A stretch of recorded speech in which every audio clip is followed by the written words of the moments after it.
सच्चिदानंद सद्गुरु साईनाथ महाराज की जय। ओम साई राम। मित्रों, आज का ब्लॉग आप सभी हमारे साईं परिवार के लिए विशेष लाभकारी और कल्याणकारी है, क्योंकि आज के ब्लॉग में हम अपने साईं परिवार के लिए इस कलयुग का बहुत ही अचूक और दिव्य उपाय लेकर के आए हैं, जिसके माध्यम से आपकी समस्त मनोकामनाएं, इच्छाएं, आकांक्षाएं पूरी होंगी। जो मनोकामनाएं आज तक नहीं पूरी हुई हैं, वह मनोकामनाएं पूरी होंगी। तो सबसे पहले इस कलयुग के बारे में हम दो लाइनों में आपको बताना चाहते हैं कि कलयुग है क्या। कलयुग के बारे में कहा गया है कि कलयुग का है नाम आधारा, सुमिर सुमिर नर उतरहि पारा। मतलब कलयुग में प्रभु का नाम लेना ही बहुत बड़ी बात है, और यही आधार है आपको इस भवसागर को पार करने का। यहाँ पर आज मैं आपको बताना चाहूँगा, उसके बाद मैं उपाय बताऊँगा। 1 मिनट आपका मैं लूँगा समझाने के लिए। सबसे पहले तो आप जान लें कि सभी हमारे बंधु बांधव जो घर बनाते हैं, अपना आवास बनाते हैं, उसमें कोई ना कोई ऐसा कोना होता है जहाँ पर आप मंदिर का निर्माण करते हैं, जहाँ पर आप पूजा पाठ करते हैं।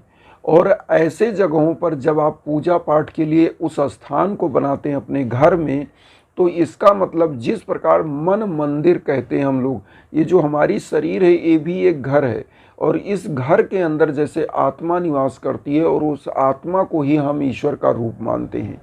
और इसी प्रकार से जब आपके घर में जो मंदिर होती है, जो आपके घर में छोटा सा एक देवालय आप बनाते हो जिसमें आप पूजा करते हो, होता क्या है कि आप अपनी उदर पूर्ति के लिए तो डेली घर में अनाज बनता है, अन्न बनता है, भोजन पकता है, लेकिन प्रभु की पूजा एन केन प्रकारेण करते हैं, कभी नहीं करते हैं। ऐसे घरों में निगेटिव ऊर्जा का वास हो जाता है। कारण क्या होता है कि जब आप अपने उस घर में जो मंदिर आपने स्थापना की है, बनाई है, उस मंदिर में जब आप कभी दीपक जला रहे हैं, कभी नहीं जला रहे हैं, तो होता क्या है, निगेटिव ऊर्जा वहाँ पर बैठ जाती है।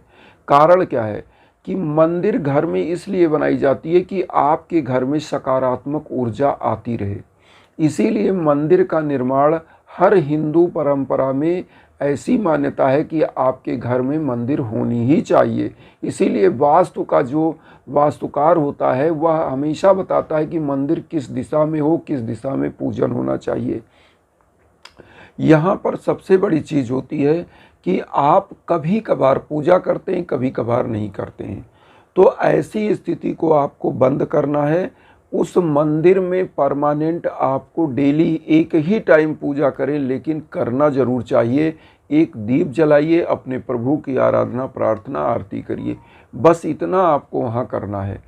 अब यहाँ पर हम आते हैं उपाय के लिए। तो उपाय से पहले जो हमने बात बताई कि जब आप अपने घर में किसी भी ईश्वर को, किसी भी, जैसे मान लीजिए किसी मेहमान को आपने बुलाया, अब उस मेहमान के लिए कभी आपने उसको पानी दिया, कभी चाय दिया, किसी दिन अगर 2 दिन रुक गया तो नहीं दिया, तो वो क्या है, वो बुरा मानता है। इसी प्रकार से जो हमारे देवता होते हैं वो हमारे मेहमान होते हैं, हमारे प्रभु हमारे मेहमान होते हैं, हमारे मंदिर में जो निवास करते हैं। तो उनके लिए हमको जिस प्रकार से एक मानव की श्रद्धा भक्ति से आप सेवा करते हो, उसी प्रकार से जब सेवा करते हैं तो श्रद्धा और सबरी जो 2 शब्द हैं हमारे साईं के, वही शब्द को आपको ध्यान रखना है। श्रद्धा के साथ पूजन होना चाहिए। आज के समय में कलयुग में सबसे बड़ा चीज़ है, लोगों का विश्वास मर गया है, और इसीलिए मनोकामनाएं उनकी पूरी ही नहीं होती हैं, क्योंकि वह कोई भी पूजा करते हैं तो अविश्वास से करते हैं, क्योंकि उनको ये लगता है होगा या नहीं होगा, मैं तो एहसान कर रहा हूँ प्रभु के ऊपर। लेकिन इसी कारण से आपकी मनोकामनाएं नहीं पूरी होती हैं। जिस प्रकार से आप अपने माँ और पिता के ऊपर कोई चीज़ मांगते हो, जिद करते हो कि यह चीज़ मुझे चाहिए, बचपन में करते थे, उसी प्रकार से जब ईश्वर को एक सच्चा साधक बन करके उनको आप रिझाते हो, उनको प्रसन्न करते हो, तो निश्चित रूप से ईश्वर आपके आसपास होते हैं, आपकी मनोकामनाओं को सुनते हैं।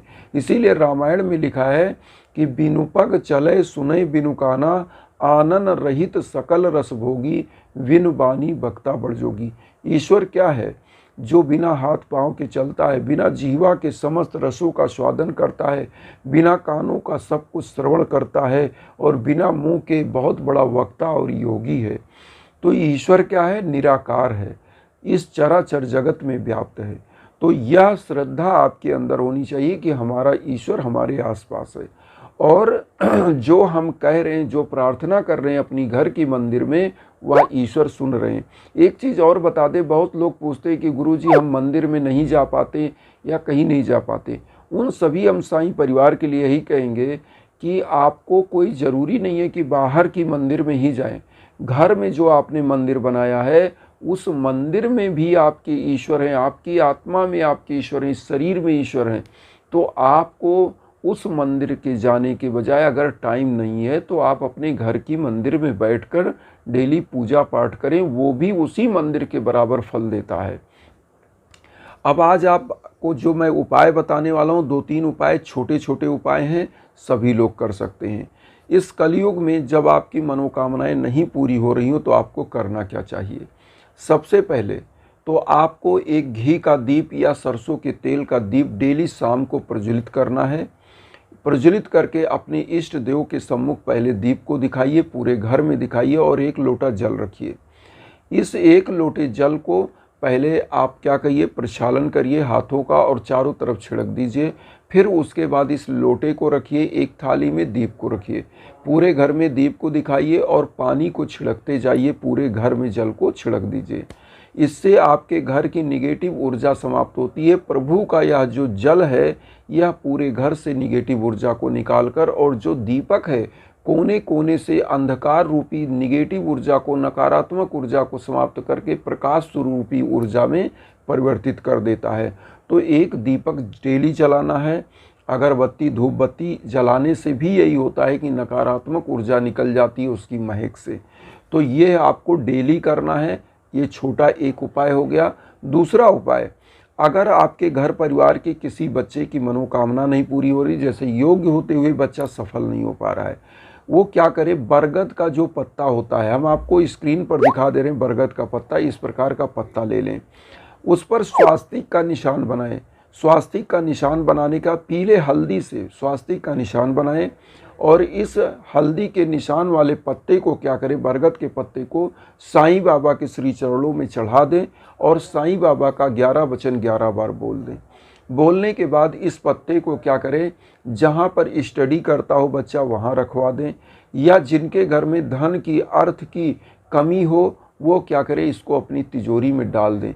अब वो कहेंगे कि गुरुजी कब तक इसको रखना है? जब तक आप रख सकें, ऑल लाइफ, जब तक, जब मन, अगर आपको इस पत्ते को फेंकना रहे तो आपको करना क्या है, किसी पीपल के वृक्ष के नीचे रखना है या किसी बहते हुए जल में प्रवाहित कर देना है।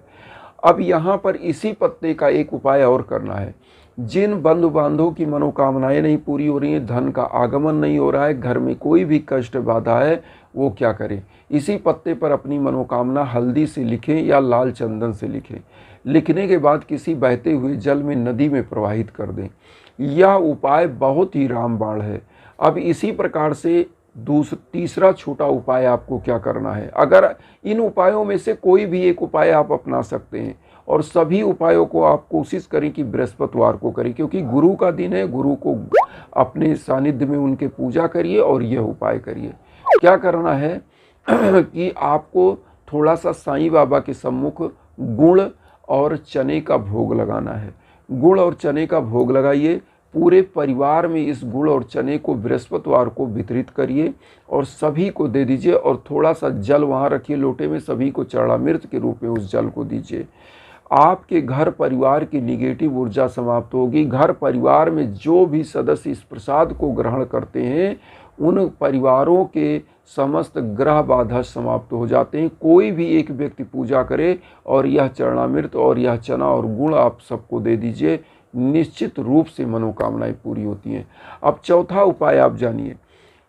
छोटा छोटा उपाय है, लेकिन आपके लिए रामबाण यह उपाय है इस कलयुग का। बृहस्पतिवार के दिन आप केले में गुड़ और चना और 1 लोटा जल और 1 धूप बत्ती लेकर जाएं केले के पेड़ के नीचे। वहाँ पर ओम नमो भगवते वासुदेवाय नमः मंत्र का 108 बार जाप करें, और उसके बाद गुड़ और चना वहाँ पर थोड़ा सा केले के जड़ में अर्पित करें, और 1 लोटा जल अर्पित करके धूप बत्ती दीप जला करके चले आएँ। आप देखिएगा जिस मनोकामनाओं के साथ आप जा रहे हैं, वह मनोकामनाएं आपकी पूरी होंगी।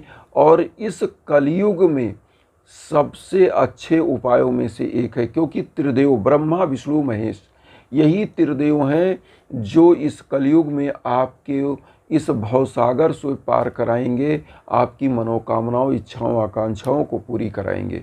तो यह उपाय छोटे छोटे हैं लेकिन रामबाण हैं। अब हम आते हैं कलयुग का सबसे बड़ा उपाय।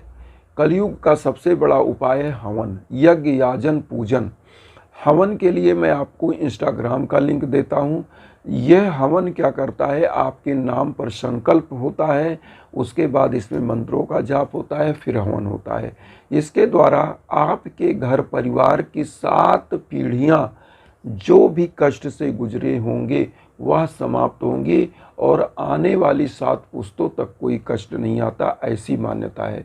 इसीलिए हमारे यहाँ जो 4 वेद हैं, ऋग्वेद, यजुर्वेद, सामवेद, अथर्ववेद, यजुर्वेद में यज्ञ के बारे में, हवन के बारे में, उसकी महिमा के बारे में वर्णन किया गया है। तो वैदिक हवन आपके घर परिवार में किसी भी प्रकार की बाधाओं, बच्चों की शादियां नहीं हो पा रही हैं, घर परिवार में अगर किसी दाम्पत्य जीवन की शादी हो गई लेकिन बच्चे नहीं हो रहे हैं, घर परिवार में बच्चे सफल नहीं हो रहे हैं, बिजनेस में घाटा लग रहा है, किए कराए की बाधा लग रही है, किसी भी प्रकार की बाधा है आपको, तो हवन से आपके 100% परिणाम मिलते हैं और आपकी इच्छाएं, आकांक्षाएं, मनोकामनाएं पूरी होती हैं और बाधाएं दूर होती हैं। तो आप सभी बंधु बांधवों के लिए मैं आप सभी लोगों को आज स्वतंत्रता दिवस की हार्दिक शुभकामनाएं देता हूं। और इन्हीं भावना के साथ वसुधैव कुटुंबकम की जो भावना हम लेकर चल रहे हैं उसमें आप चैनल को सब्सक्राइब करके मुझे आशीर्वाद दीजिए और उन साई भक्तों तक वीडियो को जरूर शेयर करिए जो किन्हीं कारणों से कष्ट में, दुख में। इन्हीं भावना के साथ ओम साई राम।